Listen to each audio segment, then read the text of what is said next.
Nah, halo semuanya, selamat datang dan pada kali ini, kita akan membahas sebuah teknologi yang menjadi, tulang punggung dari penemuan ilmiah modern, berupa high performance computing atau sering juga disingkat sebagai HPC.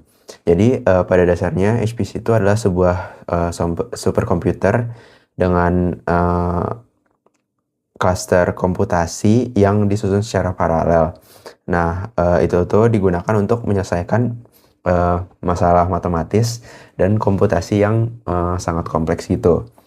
Nah, jadi biasanya dia tuh menyelesaikan, masalah-masalah yang tidak mungkin diselesaikan oleh satu komputer saja.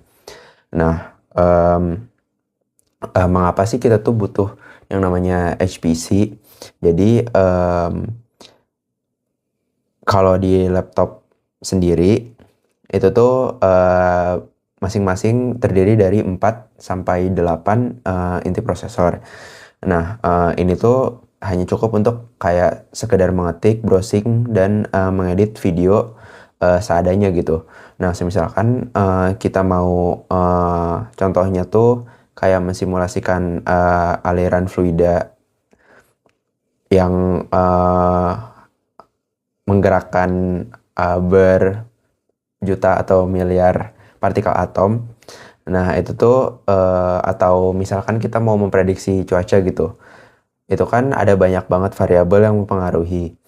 Nah, komputer biasa tuh nggak bisa untuk nyelesainnya. Itu tuh dibutuhin, HPC gitu. Nah, jadi, dari cara kerjanya sendiri tuh pada dasarnya si HPC ini tuh bakal menggabungkan, kekuatan dari, ribuan hingga jutaan, prosesor. Jadi dia tuh bekerja barengan, dan, bisa mangkasin waktu yang awalnya dari,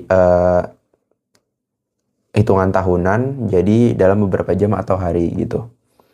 Nah, secara arsitektur fisiknya itu, HPC itu ada 3 komponen utama. Yang pertama tuh ada nodes atau simpul dari komputasi. Jadi, si HPC ini kan tadi seperti yang udah aku jelasin, dia tuh bukan satu prosesor yang gede gitu, tapi banyak prosesor yang bekerja secara bersamaan. Nah, jadi anggaplah satu komputer tuh tiap node. Nah, node ini tuh kayak, terdiri dari banyak CPU dan, GPU gitu untuk, melakukan perhitungan matematis yang kompleks. Kayak contohnya tuh, eee partial differential equation gitu, yang kayak gitu.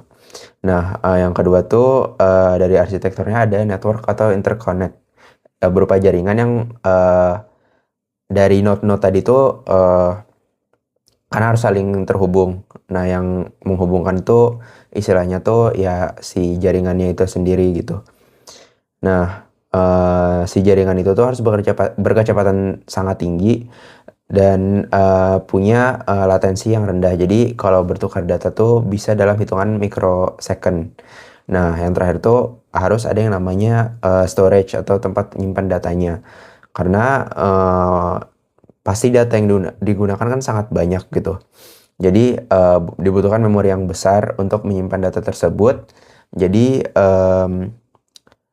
ketika komputer tuh menjalankan sebuah operasi tuh, dia nggak hilang gitu data yang lagi dihitung atau sedang diproses. Nah, dari si HPC ini implementasinya tuh banyak, tapi beberapa di antaranya tuh dia bisa dipakai untuk, seperti yang udah aku sempat singgung tadi, itu untuk memperkirakan cuaca. Kemudian, dia juga bisa untuk, CFD atau Computational Fluid Dynamics. Nah, itu tuh, sering dipakai oleh tim F1 biasanya untuk ngedesain mobil mereka gitu, untuk, secara aerodinamis. Nah, itu kan komputasinya harus kuat banget ya untuk mensimulasikan, hal tersebut gitu. Jadi mereka tuh mengimplementasikan HPC di situ. Nah, lalu, dalam kayak penemuan obat baru atau vaksin gitu juga bisa digunakan, HPC. Karena kan dia berhubungan sama, molekul-molekul gitu. Nah, jadi HPC ini bisa digunakan untuk mensimulasikan gitu, kayak antar protein atau senyawa yang cocok untuk menjadi penawar dari sebuah penyakit.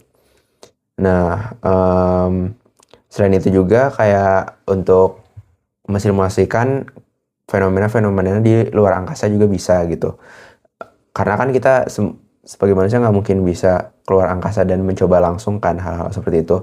Nah, dibutuhkan sistem komputer yang kompleks karena kan emang dari segi matematika juga kompleks ya, kayak perhitungan-perhitungannya gitu. Nah, itu tuh jadi untuk menjalankannya juga dibutuhkan komputer yang kompleks, nggak bisa kayak sekedar diadain di satu laptop aja gitu, harus terhubung ke cloud atau jaringan komputer lain, jadi dia ngeprosesnya lebih kuat gitu. Nah, jadi sebagai kesimpulannya itu HPC itu bukan hanya sebagai komputer besar, tapi dia tuh kayak sebuah arsitektur jaringan